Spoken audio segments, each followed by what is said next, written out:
Hello everyone, my name is Faiza Farooq and I will be discussing about functional communication training in school along with my other group members Elisa, Madison, Laura and Carly. Let's first consider the scenario of the school. The Willow School is an urban area with a preschool inclusion. There are approximately 250 students, out of which 150 students are between 3 to 5 years old get special education. 50 students are receiving speech therapy in preschool, and 5 students are using PAC for communication. However, 20 students have no communication method. The school does have a speech therapist, physical therapist, and occupational therapist. Nevertheless, the problem going around the school is that children are engaging in challenging behavior such as throwing tantrum and fighting over toys. The school wants help from ABA therapists to help children communicate in an appropriate manner rather than grabbing or snatching toys and fighting over it. We have decided to use functional communication training, also known as FCT, in order to help children to communicate in a socially appropriate and acceptable manner to meet their needs.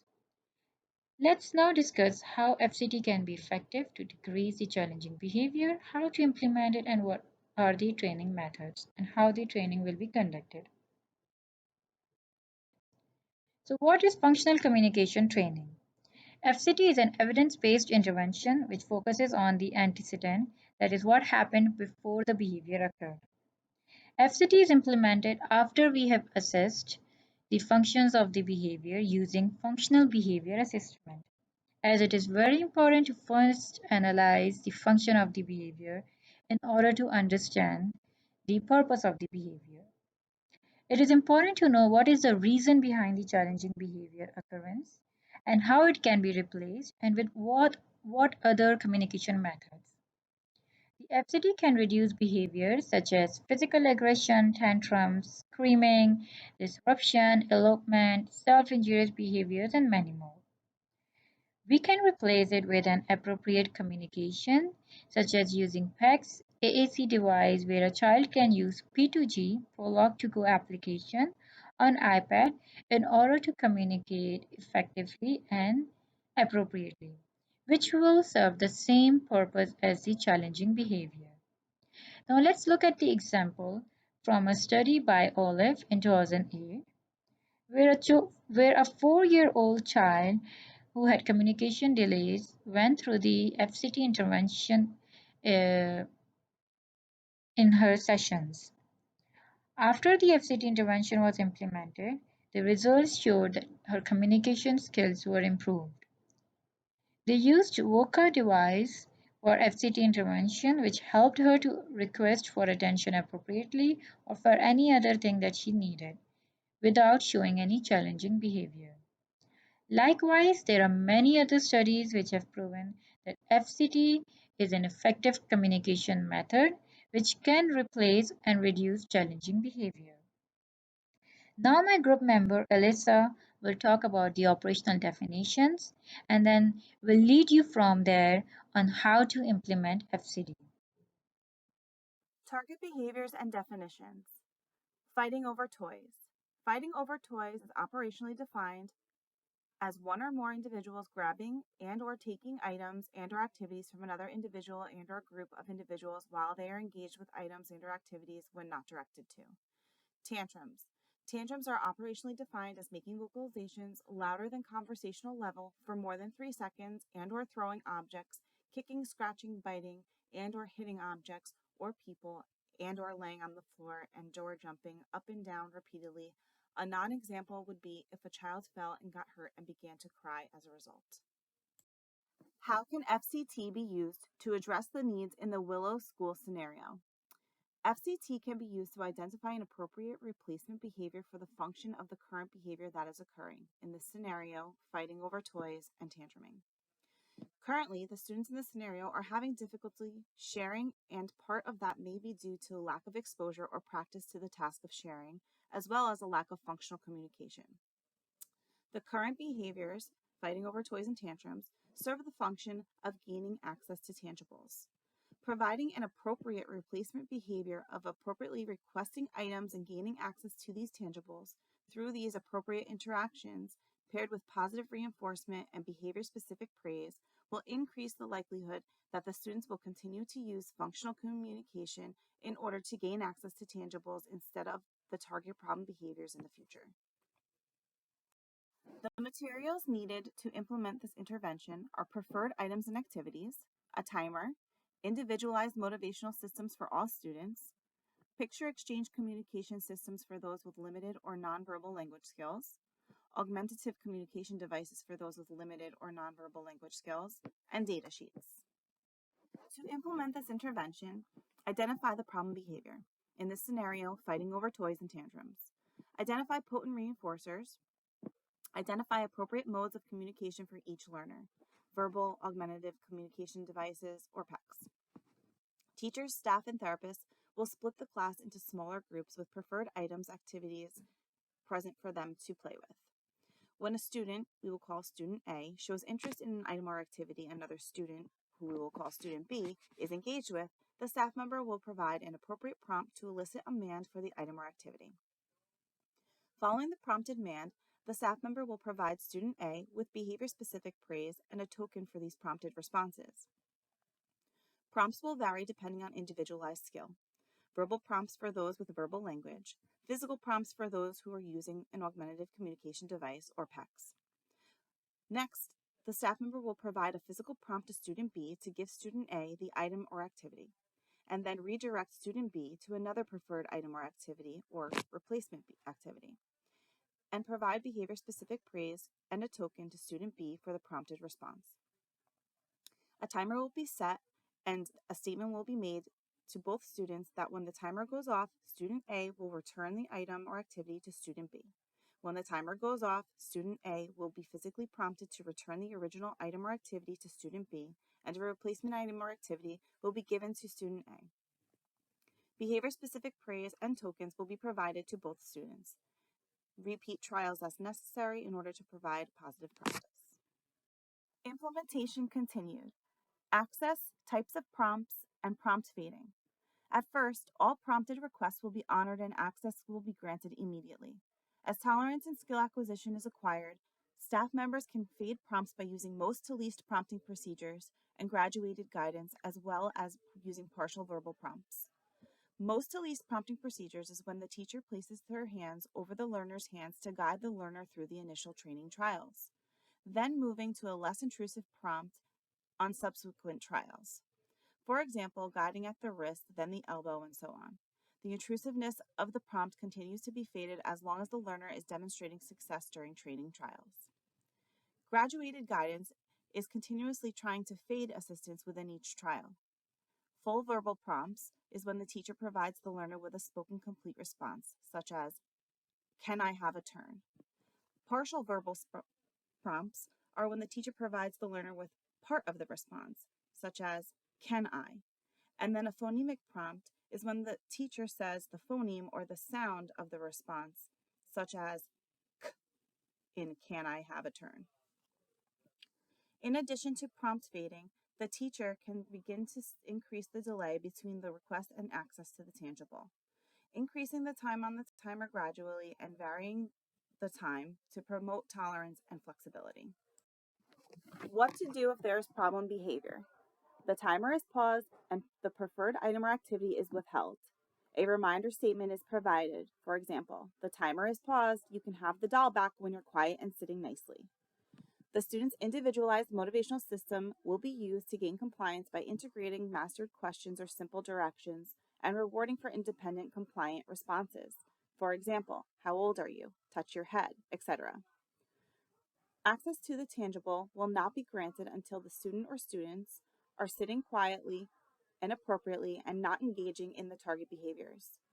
Once students' behavior is appropriate, the teacher will provide a positive praise statement. For example, "Good, you're quiet and sitting nicely. I'm going to start the timer again. When it goes off, you can have the truck."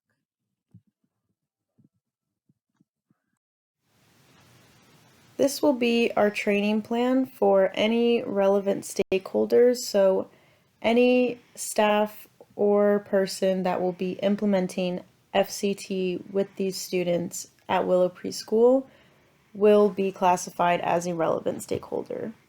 So an all-staff meeting will be conducted at the preschool. This will occur either before students arrive or after dismissal time. These staff meetings will include how to implement functional communication training, why it's necessary to do so, and to ensure that all staff members are clear on how to implement FCT. This part is super important so that there's a high degree of integrity so that FCT is being implemented the same way across the board.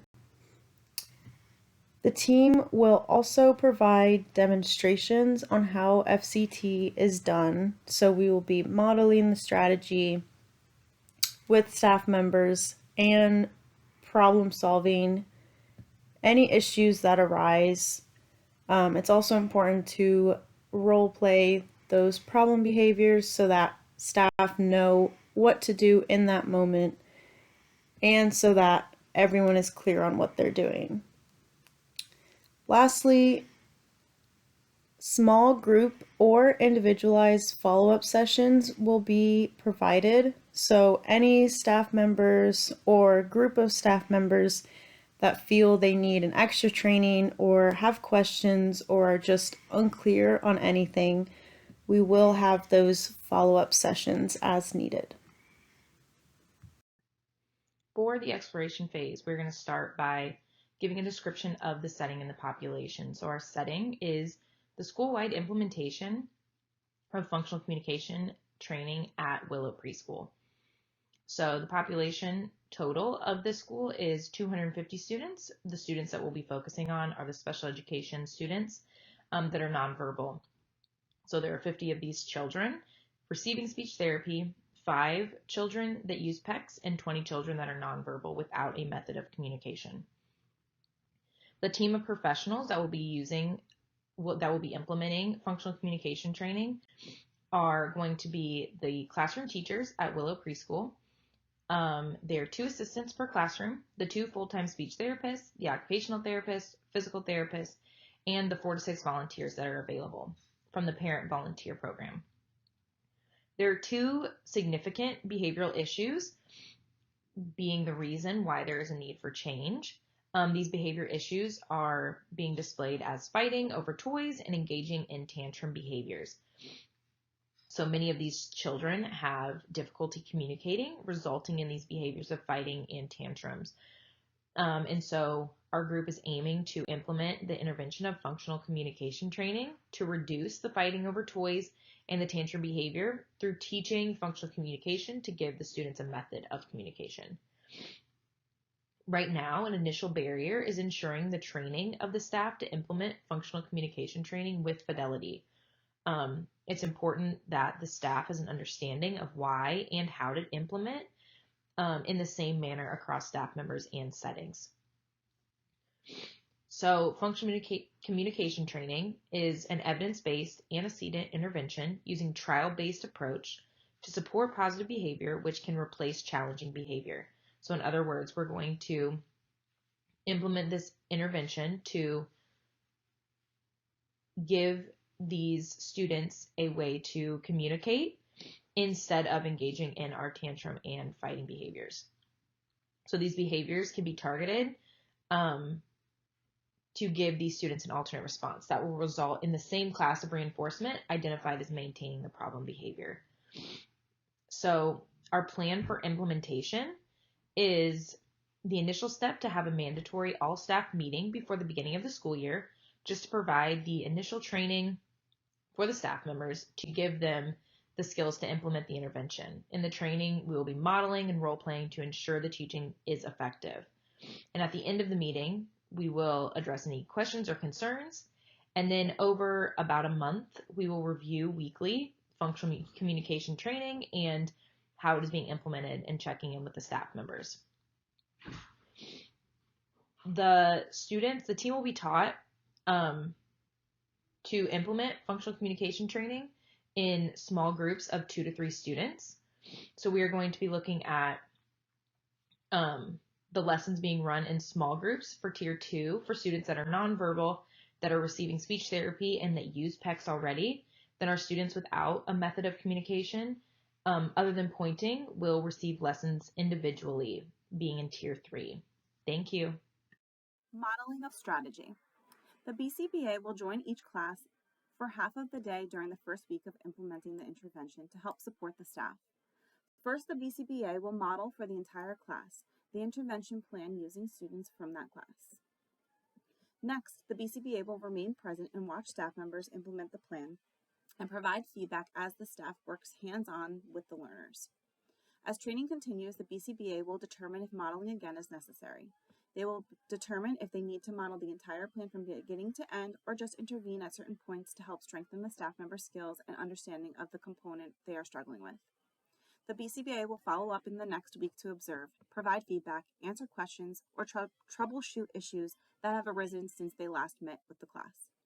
The BCBA will then rely on data collection and analysis of graphed data to determine if the intervention is effective. If the data is stagnant or on a steady decline, then the BCBA will observe the sessions again and formulate a new intervention plan or add components to the current plan in order to gain success. All staff members will be provided with a written protocol of the intervention plan for them to review and refer to as needed. Hi, my name is Laura, and I'm going to go over some of the components for the installation phase in implementing functional communication training at Willow Preschool. And here I'm going to cover some of the funding, costs, and resources that Willow Preschool already has readily available. So as far as funding goes, funding is going to be provided by the school district. So the school is given a technology and a supply budget, and none of these expenses should fall outside of the budget, and there will be no additional costs needing funding. So our greatest expense is going to be acquiring 10 Apple iPads that we hope to use as AAC devices in the classroom for some of the students who do not have one and are capable of functionally utilizing an AAC device. And the two main applications that we are going to need on those iPads are Proloquo to Go or Words for Life. So for students who will not use an AAC device, who don't have communication means, they will use PEC boards. And for creating those PEC boards, we are going to need paper, colored ink, laminating sheets, binders, and Velcro.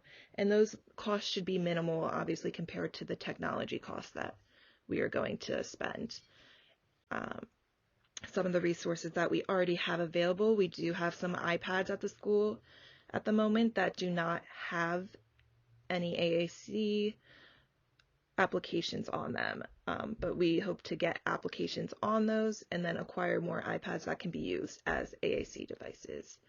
We already have desktop computers in which we can use BoardMaker software to create our visual and PECs, and we have printers to print them out and laminating machines to laminate those.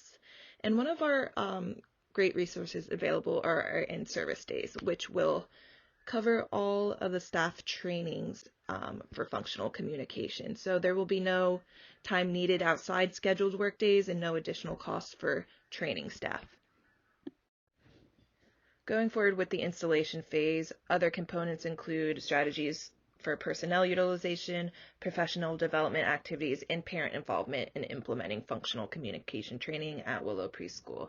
And a main point here is that all school staff are required to participate in FCT trainings that occur prior to the school year, that week-long training, following that weekly trainings, and then monthly trainings that occur on in-service days. And these are opportunities to overview functional communication, go over procedures, cover any questions and concerns, do some more modeling and role play activities, and also reviewing data and progress made thus far. As far as professional development, there will be some monthly in-service trainings. So the speech pathologist will go over how to utilize an AAC device appropriately, and also go over how to use the softwares like Proloquo to Go and Words for Life. The BCBA will also provide manding training, which she will go over how to provide the delivery of tangible reinforcers or preferred items contingent upon appropriate verbal requests, AAC device requests, or PEC requests, and as well as shaping procedures for those. And there will be trainings that will go over how to generalize FCT across contexts. So some of these topics for these trainings include incorporation of AAC devices, PECs, or verbal communication in emotional regulation, one-on-one instruction, and group instruction in activities such as circle time, read aloud, table time, and lunch time. So circumstances that are beyond just the play activities, which we are mostly targeting with this FCT intervention. And for parent involvement, it's going to be really important to have the parents participate in this as well. So Willow Preschool has the parent volunteer program, which consists of 4 to 6 parent volunteers daily at Willow Preschool. And those parents are more than welcome to participate in all the trainings that the staff do, and they are highly encouraged to do so. But if not, they will just observe and try to replicate some of the procedures that they see as well as possible. And then the school also hopes to send home some information regarding FCT and AAC devices or PECs, so that can maybe be incorporated at home as well, so the child can generalize across settings and it will be a more successful intervention and procedure. Next are supporting policies and operational procedures. There will be a new policy instated at Willow Preschool that will require staff to provide all students with a method of communication. So if verbal language is not a student's primary form of functional communication, an AAC device or PEC board must be provided to the student. Even if a student refuses to utilize forms of AAC, the resources still must be offered and readily available and always encouraged to be used. And going off of that into operational procedures, these AAC devices and PEC boards will be placed in designated student areas as well as given directly to students. There will be additional PEC boards placed around the classrooms for accessibility as well as other rooms in the school. The staff will be continuously prompting use of these AAC devices and PEC boards. Data collection sheets will be also readily available for play activities where staff will record data during play sessions on behaviors and implementing functional communication training. Going further into PECs and AAC devices and the materials needed for that, PECs are made with BoardMaker on the computer, which are visuals, visual symbols, and they can be printed out, laminated, and then attached to a binder or a paper board with Velcro. So the student can detach those and hand them over to a staff, where the staff can then respond to the requests of the student using those PECs. As far as AAC devices go, that is an Apple iPad with Proloquo to Go or Words for Life on the device. Some final tips for implementing functional communication training at Willow Preschool. So obviously, having full staff participation will optimize the success of the intervention. It's important that all school staff are implementing FCT procedures as they were learned in the training at all times. Next would be to encourage parent involvement. So whether that be encouraging parents to volunteer at the school in the parent volunteer program, or to encourage the use of AAC devices, PECs, in appropriate language in home, or in settings outside of schools, that will help generalize these methods of communications across settings, and that will also as well optimize the outcome of functional communication training.